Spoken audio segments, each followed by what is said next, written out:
우리에게 주신 하나님의 말씀은 고린도전서 13장 1절부터 3절까지 말씀입니다. 고린도전서 13장 1절부터 3절입니다.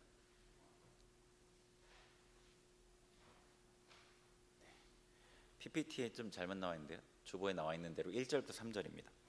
찾으셨으면 우리 같이 읽도록 하겠습니다. 시작. 내가 사람의 방언과 천사의 말을 할지라도 사랑이 없으면 소리나는 구리와 울리는 꽹과리가 되고, 내가 예언하는 능력이 있어 모든 비밀과 모든 지식을 알고 또 산을 옮길 만한 모든 믿음이 있을지라도 사랑이 없으면 내가 아무것도 아니요, 내가 내게 있는 모든 것으로 구제하고 또 내 몸을 불사르게 내줄지라도 사랑이 없으면 내게 아무 유익이 없느니라. 아멘.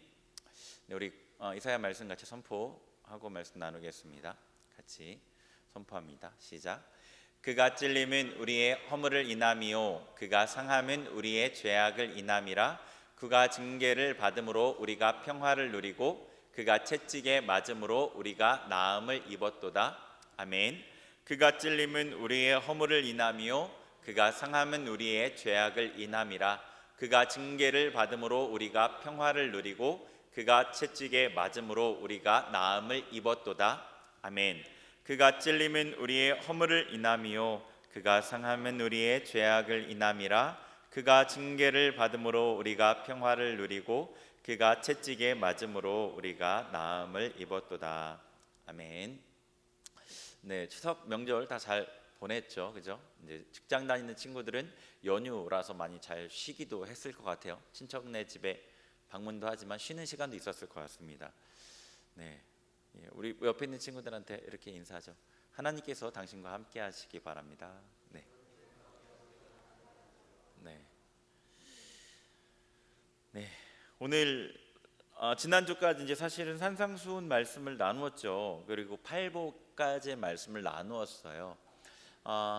원래 이제 처음에 산상수훈을 시작할 때는 산상수훈 전체를 다 훑고 싶은 마음이 있었는데, 네, 너무 힘들었기에 네, 이제 다른 부분을 또 나눠야 되겠다는 마음이 들었어요. 그래서 오늘부터 이 고린도전서 13장을 연속해서 같이 강의하면서 말씀을 나누려고 합니다. 이 고린도전서 13장은 여러분 아실 거예요. 사랑장으로 많이 알려져 있죠. 이 성경의 다른 부분들도 사랑에 대해서 많이 말씀을 하고 있지만 고린도전서 13장 특별히 사랑에 대해서 길고 또 초점을 맞춰서 구체적으로 다루어져 있는 장, 이 전체 장이 다 사랑에 대한 부분에 초점을 맞춰져 있기 때문에 사랑장이라고 불립니다. 기독교는 사랑의 종교죠. 그렇죠? 믿지 않는 사람들도 예수님께서 사랑을 전했다, 사랑을 선포하고 전파하셨다 이렇게 알고 있습니다. 그런데 그럼에도 불구하고 고린도전서 사랑장으로 불리는 이 고린도전서 13장이 교회에서 많이 설교되지 않는 것 같아요. 여러분은 이 고린도전서 13장에 대한 설교를 많이 들어보셨나요? 저는 제가 청년 생활을 했던 교회를 포함해서 제가 사역했던 여러 교회를 거치면서 이 고린도전서 13장에 대한 설교를 들은 적이 거의 사실은 없어요. 들었던 적이 있는데 새벽 예배 때 간단하게 다루는 거를 지난 교회에서 한번 몇 번 들어본 적이 있었습니다. 그러니까 이 고린도전서 13장을 제대로 설교하는 걸 들어본 적이 별로 없고요. 저도 이 고린도전서 13장에 대한 설교는 아마도 제 기억으로는 처음인 것 같습니다.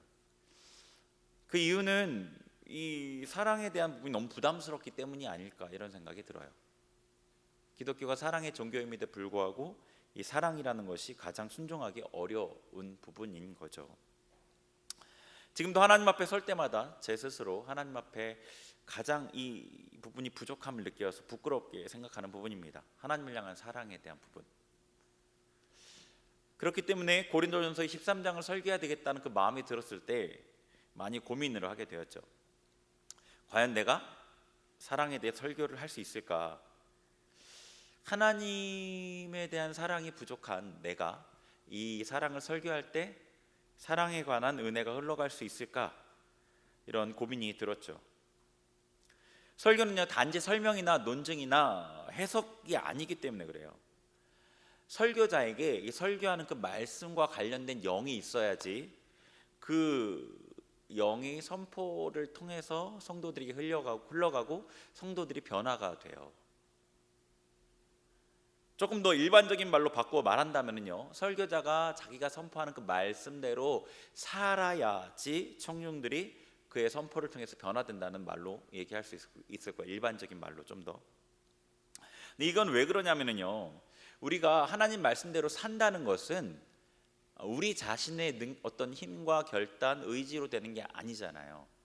우리 결단이 물론 필요하긴 하지만 하나님의 영의 전적인 역사로 우리가 하나님의 말씀대로 살 수 있게 되는 거예요. 우리 힘으로는 전혀 그런 선함이 우리 안에 없기 때문에 그래요. 그러니까 하나님의 말씀대로 산다는 것은 그 안에서 성령님의 은혜가 일하고 있다는 뜻이거든요. 그와 관련된 은혜가. 그러니까 제가 그 전에 기도와 말씀에 대한 얘기를 주일 설교 때 나눴는지 기억이 잘 안 나는데, 기도와 말씀에 대한 얘기를 나눌 때 뭐 목요기도에도 나누고 리더 모임 때도 나누고 여러 번 나눴는데, 기도를 하려면 기도의 영이 기도를 할 수 있게 하신 하나님의 은혜, 기도의 영이 부어져야지 기도를 할 수 있다고 그랬어요. 그 말씀을 많이 읽을 수 있으려면 말씀의 영이 부어져야지 말씀을 많이 읽을 수 있다고 그랬어요. 저도 그렇거든요. 그래서 이 말씀대로 산다는 것, 그 안에 하나님의 은혜의 역사가, 그와 관련된 은혜의 역사가 있다는 뜻이거든요.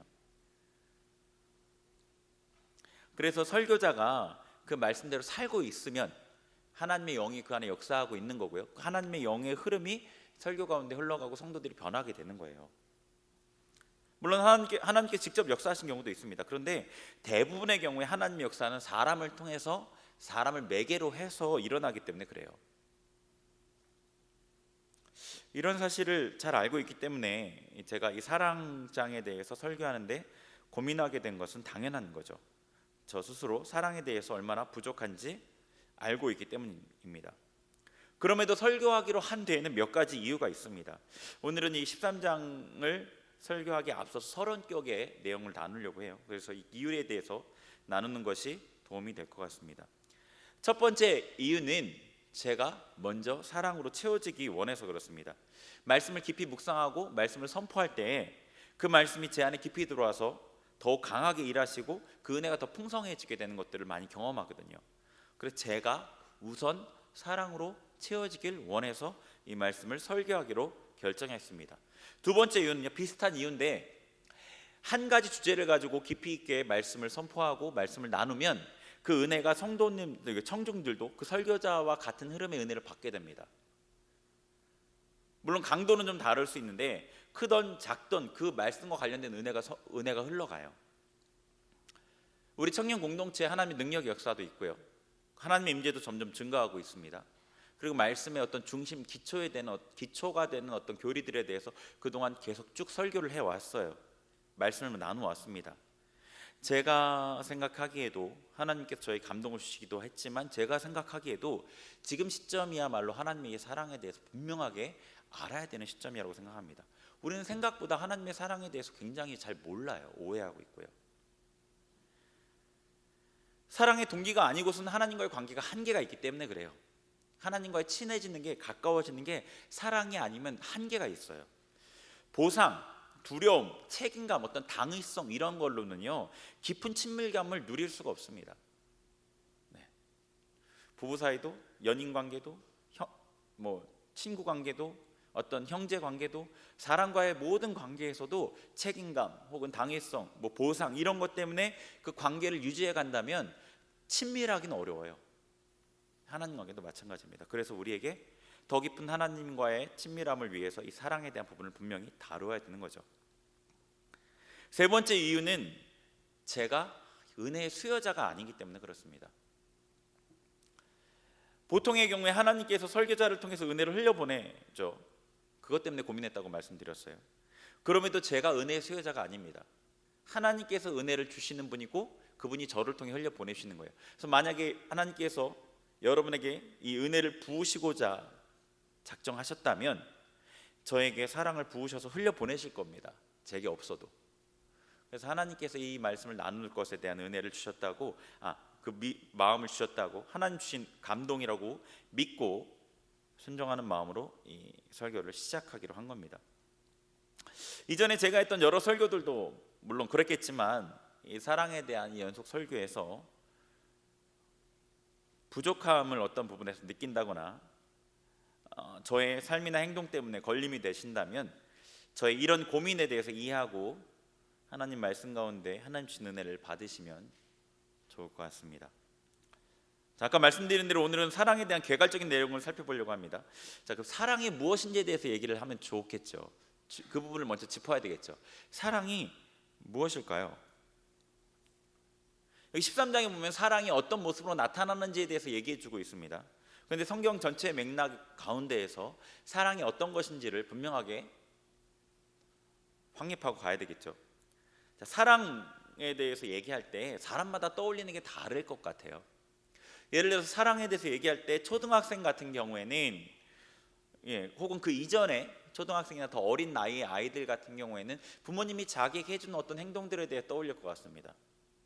먹을 것이나 입을 것 이런 것들의 기본적인 필요들을 채워주시는, 그리고 뭐 학원비, 학비 이런 것들, 한 명의 사람으로 성장하는 데 필요한 모든 것들을 전폭적으로 지원해주는 부모님의 어떤 그런 것들, 그리고 지지해주고 훈계하기도 하며 항상 좋은 결과를 바라시는, 그리고 내가 잘못해도 나를 버리지 않을 것이라는 그 확신, 어떤 이런 것들을 통해서 사랑을 생각할 수 있겠죠. 어린 아이들은요, 그죠?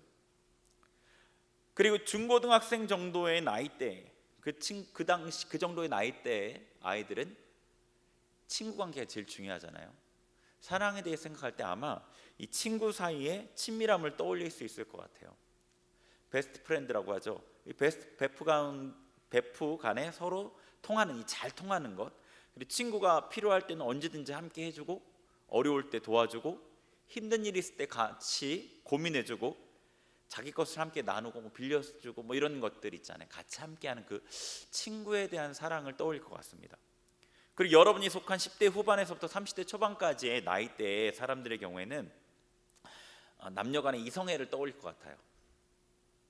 이성애, 남자 여자 간의 사랑에 대해서 이런 건 흥분이나 뭐 떨림, 간절함, 강한 끌림, 어떤 성적 흥분, 강한 열정, 이성을 뛰어넘는 어떤 행동 같은 거, 그런 걸 떠올릴 것 같아요. 여러분의 나이 때는요. 그리고 결혼 후에 자녀를 낳은 그 부모님 사람들은요, 자녀를 향한 그 부모님의 마음, 그 사랑을 떠올릴 것 같습니다. 자녀에게 주는 게 아깝지 않고, 자녀의 기쁨이 나의 기쁨과 같이 느껴지고, 자녀가 잘 되는 것이 내가 잘 되는 것 같이 생각되고, 자녀의 고통이 나의 고통과 같이, 그래서 자녀를 위해 어떤 대가도 치르고자 하는 어떤 그 희생적인 자발적인 마음이죠. 그래서 각 사람의 그 입장에 따라서 사랑이라는 단어를 생각할 때 떠올리는 모습이 다를 것 같습니다. 그런데 이 모든 것이 사실은 하나님 사랑의 부분적인 모습이라고 할 수 있어요. 이 전체를 아울렀을 때 여러분이 하나님에 대한 사랑의 어떤 그림을 조금 더 온전한 그림을 그릴 수 있을 겁니다. 왜냐하면 성경에서는 부모님의 그 엄청난 희생적인 하나님의 사랑도 나와 있고, 친구와 같은 사랑도 나와 있고, 신부를 향한 신랑의 사랑도 나와 있고, 하나님의 사랑이 이렇게 다양한 모습으로 나와 있기 때문에 그렇습니다. 물론 우리가 타락을 했기 때문에 우리가 갖고 있는 사랑은 온전하지 않습니다. 우리가 생각하는 사랑의 모습은 온전하지 않아요. 근데 하나님의 형상의 어떤 잔재가 남아있기 때문에 비슷한 모습이 있는 겁니다. 그렇지만 그럼에도 불구하고 그 안에는요, 그 모두가 동일하게 이기적인 동기에서 시작하기 때문에 온전한 사랑의 모습은 아닙니다. 사랑의 모습의 흔적을 찾아볼 수 있는 거죠. 자, 이 하나님의 사랑의 모습을 온전하게 그려볼 수 있는 여러 가지 사랑의 모습을 생각해 봤습니다. 그런데 이것은요, 그 각 사람의 어떤 성숙도에 따라서, 나이에 따라서 다른 사랑의 모습을 생각하듯이 여러분이 영적으로 성숙하는 것에 따라서 하나님의 사랑을 다르게 경험하기도 합니다. 신앙의 초기에는요, 잘 생각해 보세요. 신앙의 초기에는 하나님을 어린아이가 부모님을 생각하듯이 하나님의 사랑을 경험하게 됩니다. 어떻게 생각하죠? 필요할 때 나의 필요를 채워주는 분, 내가 힘들 때 나를 도와주는 분. 그리고 평소에는 전혀 찾지 않다가 자기가 필요할 때만 찾게 되고요.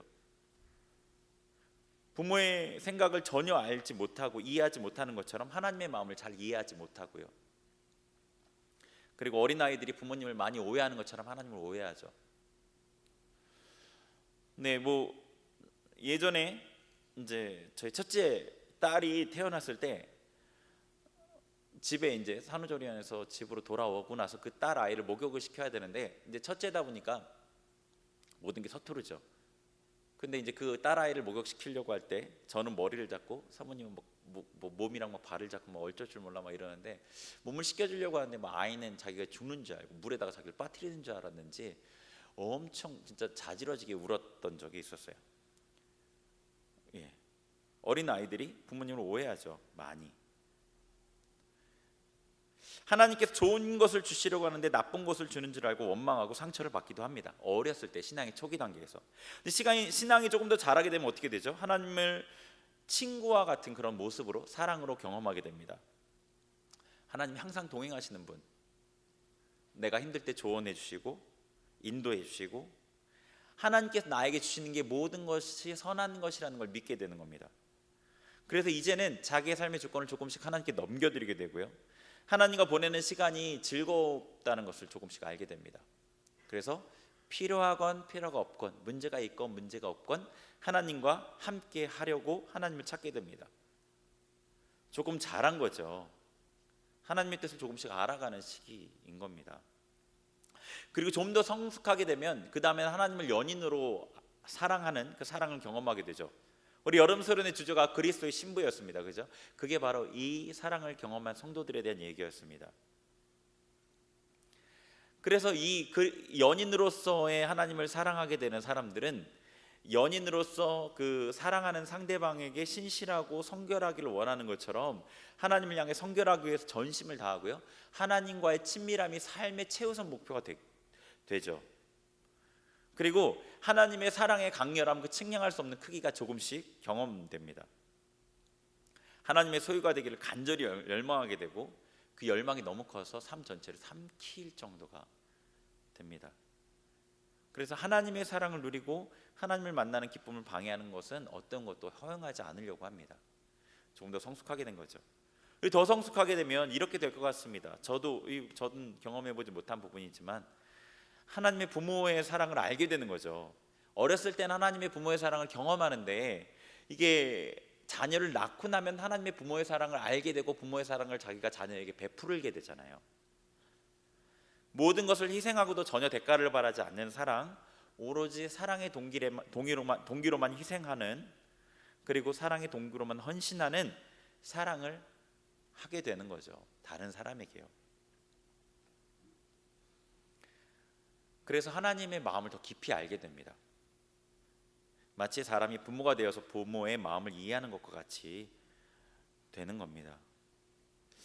이렇게 우리가 영적으로 성숙하게 되면 그에 따라서 하나님의 사랑을 다른 모양으로 경험하게 되고 또 나도 그렇게 다른 모습으로 하나님을 닮아가게 됩니다. 하나님의 마음을 더 잘 알게 되죠. 그리고 십자가의 사랑을 점점 더 깊이 경험하게 되는 것도 같이 따라옵니다. 그리고 하나님이 더 가까워지고 더 친밀해집니다. 그리고 이거는요, 어떤 기쁨보다 더 기쁘고 어떤 행동보다 더 의미 있는 행동이 되는 거죠.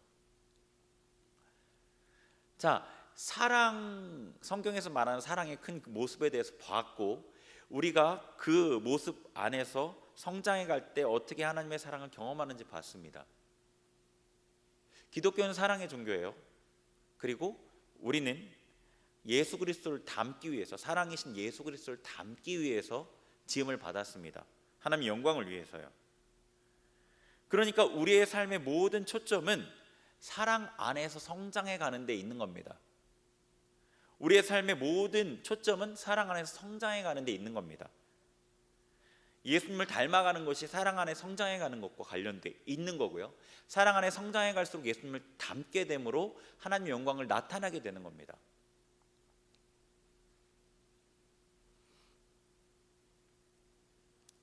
사랑은 신앙의 핵심인 겁니다. 사랑이요.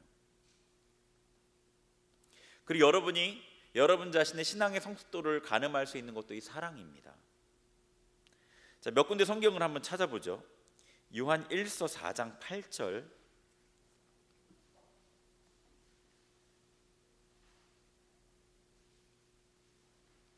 요한 1서 4장 8절을 찾아보겠습니다. 같이 읽겠습니다. 시작. 사랑하지 아니하는 자는 하나님을 알지 못하나니 이는 하나님은 사랑이심이라. 아멘. 자, 하나님께서 사랑이십니다. 그렇기 때문에 사랑하지 않는 자는 하나님을 알지 못한다고 하신 겁니다. 자, 사랑을 하는 것이 온전해질수록 하나님을 더 많이 알게 되겠죠. 하나님과의 교통함과 친밀함이 더 깊어지는 것이겠죠.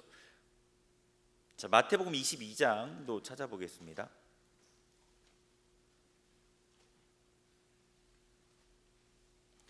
36절부터 40절,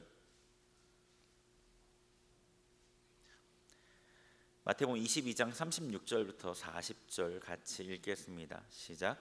선생님, 율법 중에서 어느 계명이 크니까? 예수께서 이르시되 내 마음을 다하고 목숨을 다하고 뜻을 다하여 주 너희 하나님을 사랑하라 하셨으니 이것이 크고 첫째 되는 계명이요 둘째도 그와 같으니 내 이웃을 내 자신과 같이 사랑하라 하셨으니 이 두 계명이 온 율법과 선지자의 강령이니라. 아멘.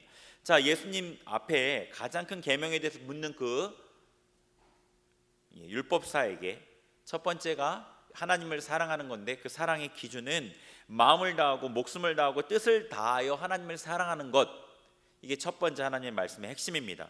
그 다음에 두 번째는 이웃을 사랑하되 자신을 사랑하듯이 사랑하는 것이 두 번째 기준입니다.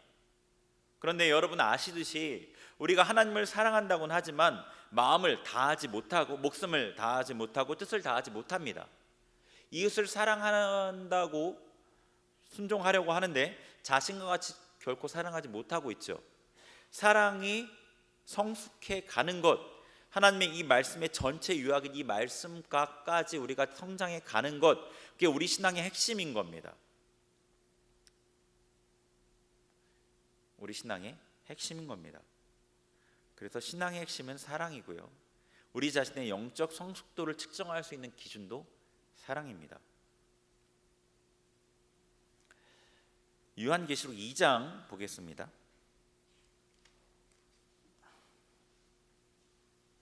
1절부터 5절,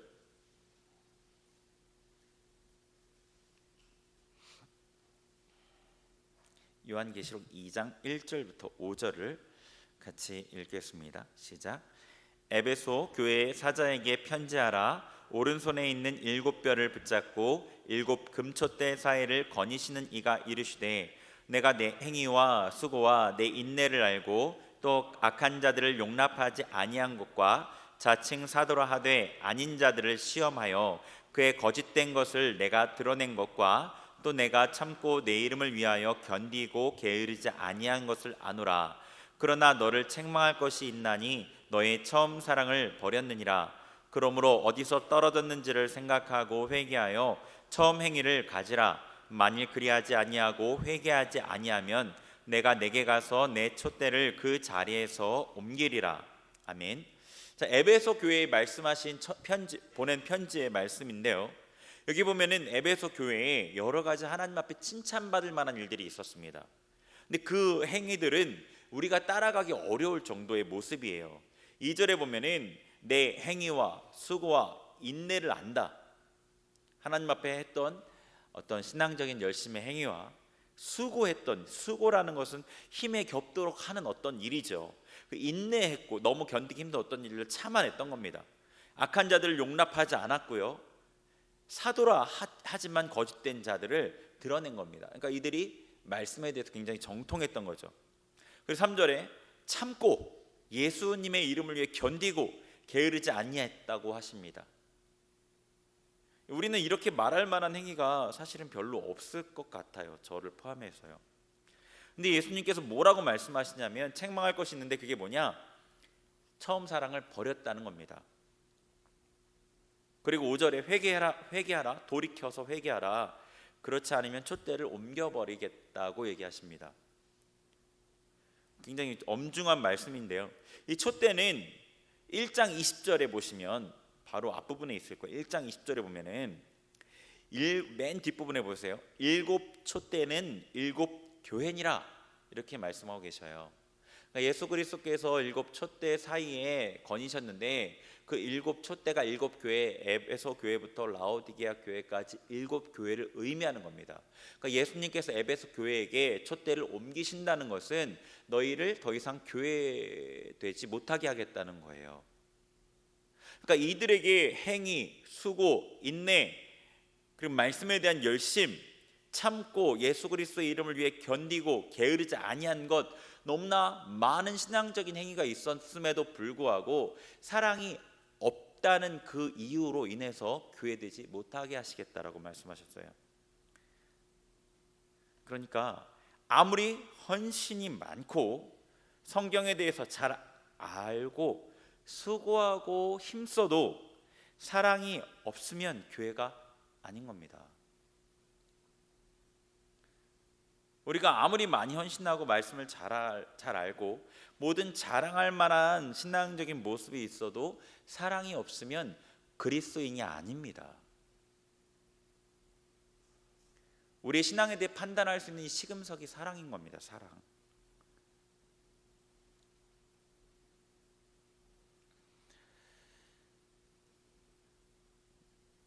여러분 안에 하나님의 사랑이 있습니까? 그게 확인이 되시나요? 세상적인 사랑 아니죠. 분명하게 이성인 간의 사랑이나 부모 자식 간의 사랑이나 이런 사랑이 아니라고 그랬죠. 하나님께서 여러분 안에 부으신 그 사랑입니다. 하나님을 향한 사랑. 예수님께서 에베소 교회에게는 그 사랑에 대해 조사라고 말씀하셨어요. 어디서 떨어졌고 어디서부터 그 사랑이 사라졌는지를 조사하고 돌이켜서 다시 회복하라고 하신 겁니다. 우리에게도 동일한 말씀을 주시겠죠. 우리도 그래야 합니다. 사랑은 신앙의 핵심이고 신앙의 시금석입니다. 우리가 이 사랑을 회복하려면, 사랑으로 살아가려면 하나님께 사랑을 공급받아야 합니다. 앞에서도 잠깐 언급했지만 우리에게는 선한 것이 전혀 없습니다. 우리에게는 선한 것이 전혀 없어요. 여러분 이 진리를 잊으시면 안 됩니다. 이 말이 여러분 스스로에 대해 좌절하고 비관하라는 말은 아닙니다. 스스로 할 수 없는 것을 하려고 하는 그런 우울을 범하지 말라는 거죠. 우리에게는 선한 것이 전혀 없기 때문에 사랑도 없습니다. 없다면 공급받아야 되죠. 하나님께 공급받아야 합니다. 그래야 우리가 사랑으로 살아갈 수 있습니다. 여러분 가끔 우리가 이 오류에 빠진 경우가 있는데 신앙에는 공식이 없어요. 절대로 공식이 없습니다. 예수 그리스도란 답만 있을 뿐이에요. 공식이라는 것은 이렇게 하면 이렇게 되잖아요. 자동으로. 그게 공식이잖아요. 근데 신앙은 그렇게 안 돼요. 이렇게 저렇게 하면 이렇게 되겠지라고 생각해서 그렇게 하면 그렇게 되지 않습니다. 예를 들어서 기도하고 기도 몇 시간 하고 말씀 몇 시간 보면 내가 하나님의 사랑 안에 떨어지지 않겠지 이렇게 되는 게 아니에요. 봉사를 교회에서 뭐뭐 많이 하면 내가 하나님의 사랑 가운데 사는 거겠지 아니라고요. 그런 공식으로 되는 게 아니고요. 답이 예수님인 겁니다. 예수님께 초점을 맞추고 그 안에 예수님 안에 있으면 신앙이 하나님의 뜻대로 흘러가게 됩니다. 그것밖에는 사실 답이 없어요. 근데 만약에 여러분이 예수님을 떠나서 있다면요, 신앙생활은 그저 무거운 짐으로 느껴지게 될 거예요. 사랑의 근원이신 예수님께 나아가서 그분에게 날마다 사랑을 공급받아야 합니다. 예수님을 만나는데 여러분이 모든 초점을 맞추셔야 돼요. 그게 어떤 사람에게는 기도의 시간을 좀 더 늘리는 게 될 수도 있고, 어떤 사람에게는 자기가 끊어내지 못한 어떤 세상적인 습관을 끊어내는 게 될 수도 있고, 어떤 사람에게는 누가 화해하는 것이 될 수도 있습니다. 여러분이 그 순간에 하나님께서 말씀하신 그 말씀에 순종해 나아가는 것이 하나님과의 관계를 유지하는 방법이에요.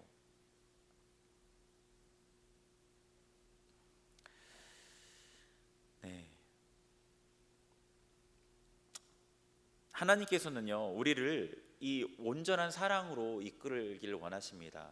처음에 하나님을 알고 믿었을 때 어린 아이처럼 하나님의 사랑을 아는 그 수준이 아니라 성장해서 친구와 같이 친밀한 하나님, 연인과 같이 더욱더 가까운 하나님, 그리고 하나님의 마음을 정말로 깊이 알고 그 사랑을 남들에게도 흘려보내는 그런 온전한 사랑으로 우리를 이끌어 주시길 원합니다. 그것을 통해서 하나님이 우리를 통해서 영광을 받으시길 원하고요. 여러분이 오해하지 않으셨으면 좋겠습니다. 하나님께서는요, 우리를 도구로 삼아서 자신이 영광을 취하려고 우리를 사용하시는 것이 아닙니다. 결코요. 그런 이기적인 동기가 아닙니다. 하나님은 정말 선하시죠. 모든 선이시고 제한이 없으시고 모든 천지 만물을 창조하실 만큼 전능하시고요, 전 우주를 운행하시는, 모든 만물을 공의와 자비로 통치하신 그 하나님에 대해 생각할 때 우리가 가히 생각할 수 없는 그 하나님의 어떤 그 놀라우심을, 그 하나님을 친밀하게 누리게 하고 싶어 하시는 겁니다. 하나님께서는요. 그러니까 하나님께는요 단지 이 이유가 있을 뿐입니다. 너무나 귀하신 하나님 자신, 하나님의 복 되신 그 하나님, 복의 근원, 복 자체이신 하나님을 우리에게 주고 싶어 하시는 거예요. 우리가 경험하게 하고 싶어 하시고 우리가 그걸 누리게 하고 싶어 하시는 겁니다. 하나님은요, 하나님의 복이 하나님이고 하나님이 복인데 그 하나님은요 줄어들지 않으셔요. 우리에게 복을 나누신다고, 우리가 하나님을 누린다고 하나님께는 그게 줄어들지가 않습니다. 무한하기 때문에요. 그러니까 하나님은요 인색하지 않으셔요. 주고 또 주고 싶어 하시고, 우리가 받고 또 받게 하고 싶어 하시고, 우리가 누리고 또 누리기를 원하시는 겁니다. 하나님을 오해하지 않으셨으면 좋겠어요. 하나님께 있는 그 중심의 가장 큰 동기는 그거입니다. 하나님께 천지 만물을 창조하신 이유도 그것입니다. 하나님 무엇이 부족해서 섬김을 받아야 되기 때문에 우리를 만드신 게 아니거든요. 하나님은 예수님과 아버지 하나님과 성령 하나님이 셋 안에서 완벽하셨어요. 누구의 찬양도 필요 없고 누구의 도움도 필요 없고 그 안에서 사랑이 완전했고 모든 게 완전했어요. 그런데 그분이 그 사랑을 나타내기를 원하시고 그 사랑을 다른 이들에게도 주고 싶으셨기 때문에, 선함이 내게 있는 충만함을 다른 이에게 주고 싶은 그게 있잖아요. 선함이 그것을 주고 싶으셨기 때문에 우리를 만드신 겁니다. 하나님은 우리에게 주고 또 주고 싶어 하십니다. 그게 하나님의 가장 근본적인 동기셨어요. 천지 만물을 창조하시고 여러분을 창조하신. 근데 그러려면, 그 사랑을 받고 누리려면 여러분이 하나님의 사랑을 받을 수 있는 자리로 가야 합니다. 망가진 건 하나님이 아니라 우리가 망가졌기 때문이잖아요. 우리가 망가진 거잖아요. 망가진 우리가 온전하게 고쳐져야죠. 우리가 망가져 있으니까 하나님 망가뜨려서 우리가 가까워 오게 할 수는 없잖아요. 하나님의 인도를 따라야 합니다. 하나님의 사랑을 알고 이 닮아가도록 우리를 초청하신 하나님의 응하시고요, 이 무엇보다 가장 귀한 이 여정에 여러분의 삶을 들이시길 바랍니다. 여러분 결코 후회하지 않을 겁니다. 우리 같이 기도하겠습니다. 나는 말씀 붙잡고 기도할 텐데요. 먼저 하나님, 우리가 사랑 가운데 하나님을 닮게 하시기 위해서 우리를 창조하셨는데 그 삶에 충성되지 못하고 하나님께 신실치 못했던 우리의 모습을 용서하여 주옵소서. 하나님, 모든 것을 주고 또 주고 싶어 하시는 그 하나님의 마음을 믿지 못하고 오해했던 우리를 용서하여 주옵소서. 누군가를 오해하고 정말로 선한 누군가를 악하다고 생각하는 것도 정말로 그 당사자에게는 큰 죄입니다. 우리 하나님 앞에 회개하며 나아가겠습니다. 같이 기도합니다. 하나님 아버지, 주님께서 하나님 우리를 아버지 사랑 가운데 하나님 사랑으로 하나님을 닮아가도록 우리를 창조하시고 우리를 만드셨습니다. 우리가 존재의 목적이 하나님을 더 알고 닮아가며 사랑 가운데 온전해지는 것이며 하나님 영광을 드러낸 자들로 살아가는 것입니다. 아버지, 그 하나님의 목적에 헌신하지 못했던 우리의 모습을 회개합니다. 하나님, 세상의 여러 가지 것들에 마음 빼앗기고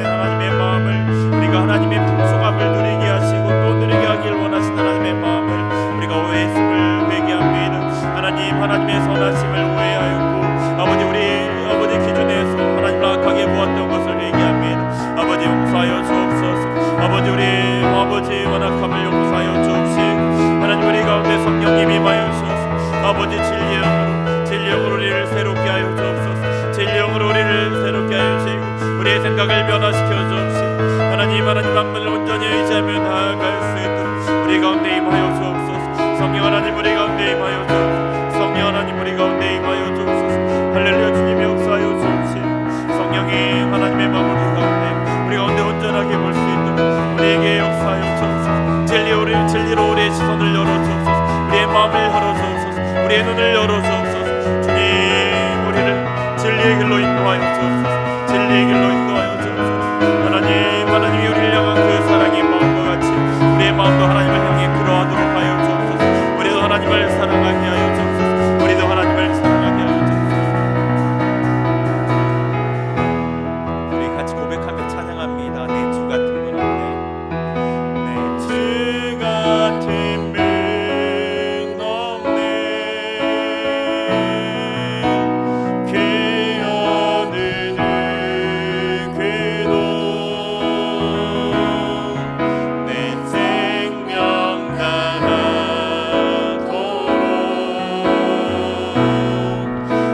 하나님, 제가 주님을 더 깊이 알길 원합니다.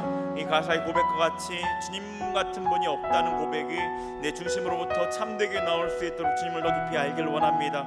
지금 내게 주님을 더 깊이 알 수 있도록 눈을 열어주시고 내 안에 임하여 주시고 하나님의 사랑을 경험케 하여 주옵소서. 우리 하나님 앞에 간절하게 하나님을 구하며 기도하겠습니다. 같이 기도합니다. 하나님 아버지, 이 시간에 주님 앞에 주님을 간절히 구하며 기도합니다. 하나님, 우리가 하나님을 더 깊이 알기를 원합니다.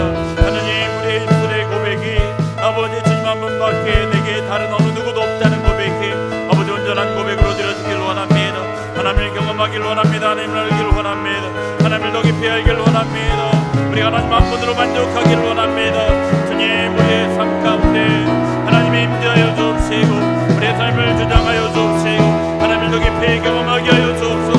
성령 하나님의 시간에 우리의 마음을 열어 주옵시고 우리 가운데 임하여 주옵시고 내 마음을 만져 주옵시고 하나님의 사랑으로 충만케 하여 주시고 하나님의 은혜로 충만케 하여 주옵소서. 하나님을 더 깊이 알 수 있도록 우리의 마음을 만지시고 하나님, 우리의 마음을 기경하여 주옵시고 새롭게 하여 주셔서 하나님의 사랑으로 풍성하게 하나님의 은혜로 풍성하게 하나님 주님 닮아가게 임하여 주옵소서. 역사하여 주옵소서. 성령 하나님 주장하여 주옵소서. 우리의 마음을 이끌어 주옵소서. 우리의 마음을 주님 앞에 올려드립니다. 주 예수 그리스도의 성령께서 우리의 마음을 주장하여 주옵소서. 우리의 마음 가운데 예수 그리스도의 사랑을 아버지 비추어 주옵소서. 깨닫게 하여 주옵소서. 깨닫게 하여 주옵소서. 깨닫게 하여 주옵소서. 하나님의 마음을 알게 하여 주옵소서. 하나님의 마음을 믿게 하여 주옵소서. 하나님의 마음을 신뢰하게 하여 주옵소서. 하나님을 온전히 믿게 하여 주옵소서. 지금 우리의 삶 가운데 성령께서 우리의 삶을 시작하여 주옵소서. 주님 역사하여 주옵소서. 주님 역사하여 주옵소서.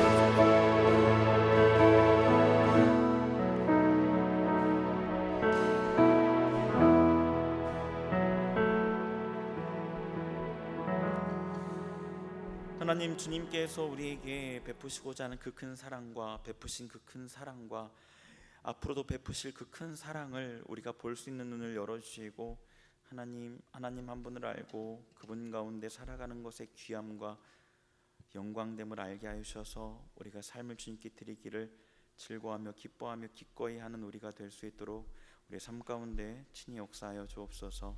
예수님의 이름으로 기도합니다. 아멘. 우리 준비한 예물 주님께 드리겠습니다.